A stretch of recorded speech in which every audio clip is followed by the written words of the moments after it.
Assalamualaikum warahmatullahi wabarakatuh. Anak-anak sekalian, bagaimana kabarnya hari ini?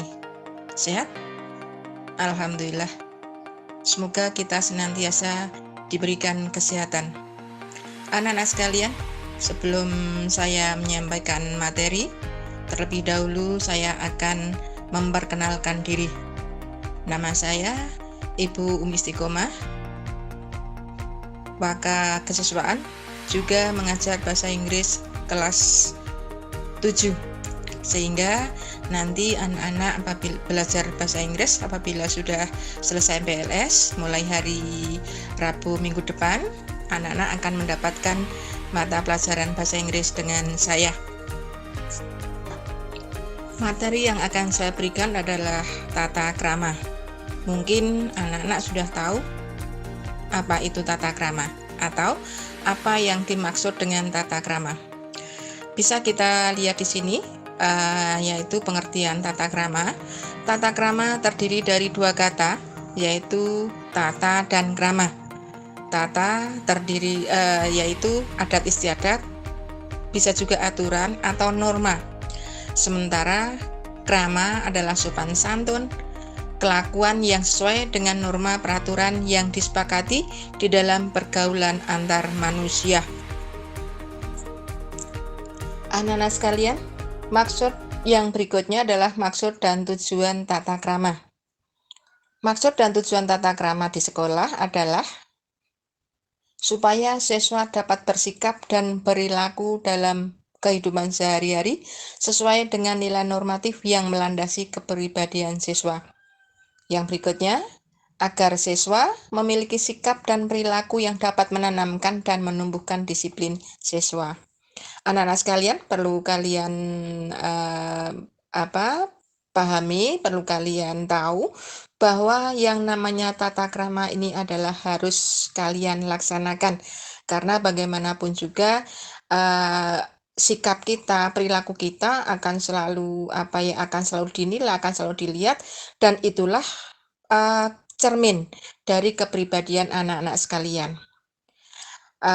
Termasuk di sini adalah bagaimana anak-anak tidak hanya dalam perilaku tindakan ya yang kelihatan, tapi bagaimana anak-anak berucap dan lain sebagainya, menggunakan media sosial. Jadi yang saya maksudkan adalah bagaimana anak-anak mengungkapkan, berperilaku, bersikap, bertutur kata dalam di dalam media sosial, tidak hanya yang kelihatan, yang bentuk sikap, tapi juga bertutur kata. Tata krama di sekolah terdiri dari 3 bagian atau 3 macam. Yang pertama yaitu tata krama bergaul, tata krama berpakaian, dan yang berikutnya adalah tata krama belajar. Mari anak-anak, kita pelajari satu per satu. Yang pertama adalah tata krama bergaul.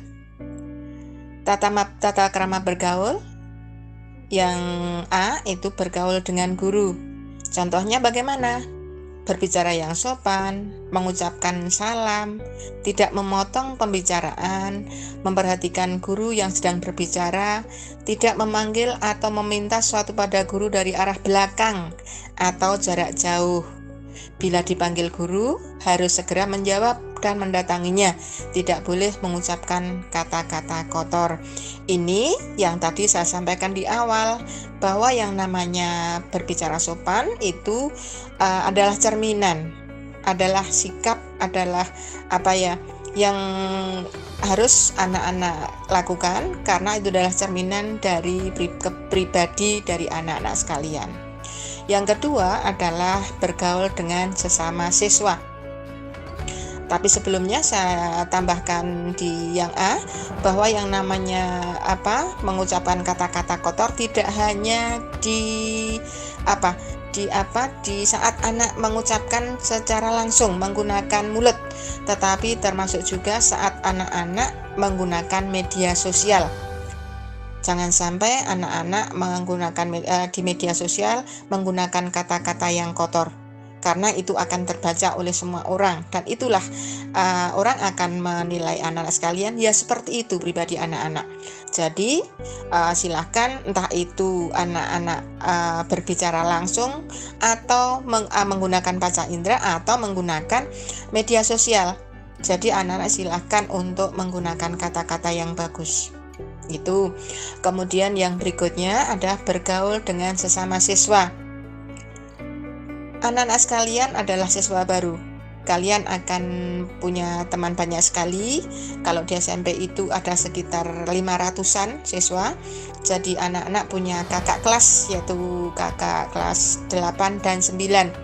Di sini termasuk untuk bergaul dengan sesama siswa, yaitu menghormati kakak kelas, saling menjaga perasaan, tenang atau tidak rebut di samping teman yang sedang ribut, tidak gaduh di samping teman yang sedang belajar. Tidak boleh mengambil sesuatu milik teman kecuali atas izinnya. Tidak boleh bermusuhan, tidak boleh berburuk sangka, tidak menyebarkan rahasia atau aib teman kepada orang lain. Itu anak-anak sekalian. Yang kedua adalah tata krama berpakaian. Anak-anak sekalian, perlu kalian ketahui bahwa di SMP Negeri 3 Salaman itu ada empat macam pakaian seragam. Yang pertama, putih biru atau OSIS itu dipakai hari Senin Selasa. Kemudian Rabu Kamis itu adalah identitas yang kotak-kotak itu. Kemudian yang ketiga, pramuka dipakai hari Jumat dan Sabtu. Dan yang terakhir adalah pakaian olahraga. Anak-anak sekalian, untuk tata krama berpakaian ini, di sini ada banyak sekali aturan yang harus kalian laksanakan hubungannya dengan tata krama berpakaian, yaitu berpakaian seragam sesuai aturan. Salah satu contohnya adalah tadi yang saya sampaikan, sesuai dengan aturan. Senin Selasa pakaian OSIS, Rabu Kamis identitas, kemudian Jumat Sabtu adalah pramuka. Itu salah satu contohnya. Meskipun nanti banyak lagi aturan-aturan yang lainnya, termasuk atribut, sepatu hitam, kemudian kalau Senin pakai dasi dan topi, itu apabila nanti anak-anak sudah belajar secara luring atau tatap muka. Yang kedua adalah ganti baju di ruang tertutup. Saat anak-anak akan melaksanakan olahraga, ini pasti ganti baju, jadi silakan ganti baju di ruang tertutup. Tidak diperbolehkan berdandan. Yang terutama yang anak-anak putri ini untuk di SMP belum diperbolehkan untuk berdandan. Tidak diperbolehkan mengupload foto diri di media sosial yang menampakkan aurat.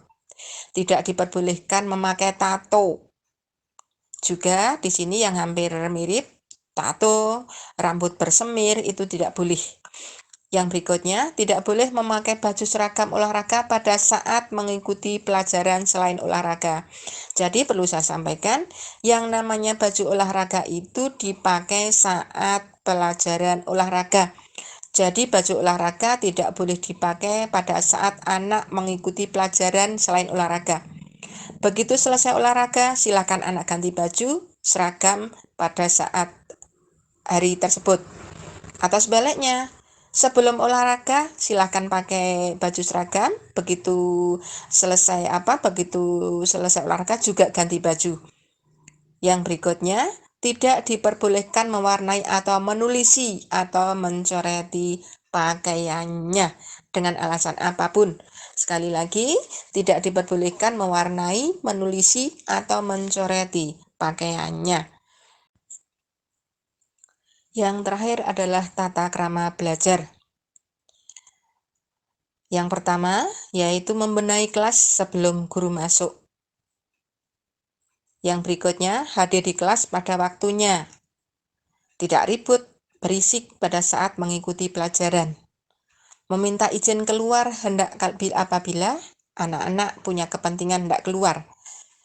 Diam mendengarkan saat guru berbicara. Pada saat jam istirahat, siswa wajib berada di luar. Berikutnya, pada waktu guru terlambat masuk kelas, ketua kelas wajib menghubungi guru yang bersangkutan untuk mengingatkannya. Yang terakhir, bagi siswa yang tidak masuk sekolah, harus ada surat izin atau pemberitahuan tertulis dari orang tua. Anak-anak sekalian, tata krama belajar ini adalah di saat anak-anak nanti apabila sudah masuk ke kelas, masuk sekolah, belajar secara luring atau tatap muka. Ada yang perlu saya sampaikan di sini, yaitu poin yang nomor 1, 2, 3, 4, 5, 7. Poin ke-7. Pada waktu guru terlambat masuk kelas, ketua kelas wajib menghubungi guru yang bersangkutan untuk mengingatkannya. Untuk kami sampaikan, mungkin pada saat anak belajar di sekolah, ini Bapak Ibu guru yang bersangkutan, beliau ada kepentingan, entah itu rapat, entah menyelesaikan tugas yang lainnya, sehingga ketua kelas atau bisa wakil atau yang piket wajib silahkan anak menghubungi atau mencari guru yang bersangkutan. Misalnya pelajaran IPA misalnya, ya cari Bapak Ibu guru yang mengajar IPA siapa, dicari untuk minta tugas atau mengingatkan bahwa Bapak Ibu guru tersebut mengajar di kelas anak-anak. Jadi tidak ada anak-anak yang kesana kemari karena karena kelasnya kosong dan sebagainya. Itu anak-anak yang perlu kalian tahu. Mungkin ini belum pernah kalian lakukan ya. Jadi ketika di SMP saat ini kalian harus sudah bisa seperti ini. Pelajaran IPA, pelajaran IPS, atau pelajaran saya sendiri bahasa Inggris 5 menit kok saya belum masuk, silahkan anak-anak mencari saya untuk mengingatkan, Pak, Bu, untuk kelas saya pelajaran bahasa Inggris. Begitu ya.